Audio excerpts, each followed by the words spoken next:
Dave White, and I'd like to provide you with a quick start tutorial on a new PLC ladder logic app called PLC Simulator 2. It's available both at the Google Play Store as well as the Apple Store. Let's get started.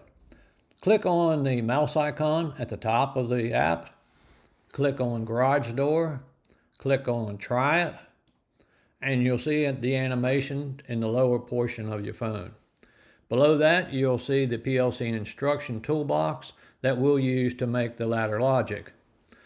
The object of this exercise is to be able to control the door with the door motor. And so we'll be using the addresses that are listed in the animation next to the objects. In this case, we'll start with the motor up, which has an address of 0200. We click on the output.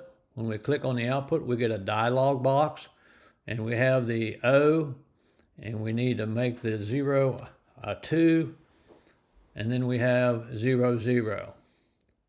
And now our output in our ladder logic matches our animation output for the motor up. Now we need to have an open button in our ladder logic, so we click on where we want the instruction to be. We click on the Examine On instruction. This address needs to match the address for the open button. In this case here, it already does, and so we're in good shape. But if you're making your own program and you're looking for addresses to use, click on the question mark, and it'll give you a complete list of addresses for your input buttons, your outputs, your timers, and counters. All right, we want our motor to continue to run after we push the open button. So we will need to put a seal in around our open button. And so we click the location that we want the instruction to appear.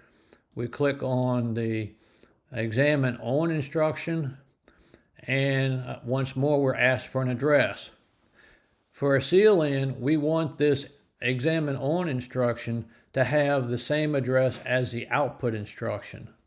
This allows the input instruction to be true when our output is true. So we give the input instruction the letter O, the number 2, and then we need to connect the instructions to the rest of our ladder with some branches. We come down to our toolbox, click a branch instruction, and another branch instruction. And so now we'll test our program by hitting the Run button. We click on the Open button, and our animation is working well. Our door is opening. I hope you find this tutorial very helpful, and I hope you download the program and give it a try. And if you like it, please feel free to give it 5 stars. Thank you so much.